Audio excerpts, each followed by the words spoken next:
I'm very blessed to live in an area of the United States with not a lot of natural disasters. So I can't really say that I've experienced any hurricanes or tornadoes, but I have experienced some rather severe weather and also earthquakes.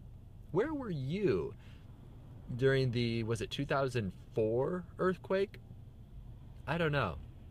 I don't know what year it was. But where I was, let's see, I was at my house in Enumclaw here, and I remember the ground started shaking, as do most grounds during earthquakes. But I remember looking out the window, and the entire landscape had turned into liquid almost. It is the eeriest thing ever when you're looking out across a long ways during an earthquake.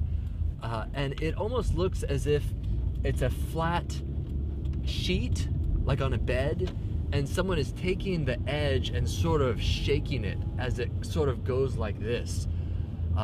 It's just the weirdest thing ever. I remember actually looking at the sheep water, because yeah, we had sheep, and it was filled up to the brim, and it was sloshing back and forth.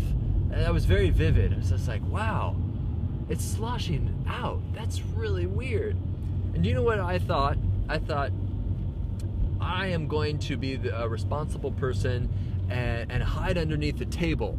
No, actually, I didn't think that. I thought to myself, I'm going to be responsible and I'm going to stay away from windows in case they break, and I'm going to stand in a doorway. No, actually, I didn't even think that. No. Do you know what I did? I ran outside and I did cartwheels because I wanted to know what it would feel like doing cartwheels during an earthquake. Yeah, if that doesn't, signify that there's something wrong with me, I don't know what does.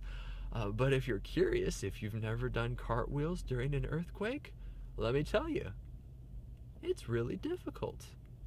Huh, bet you've never tried that before. Points for Bo.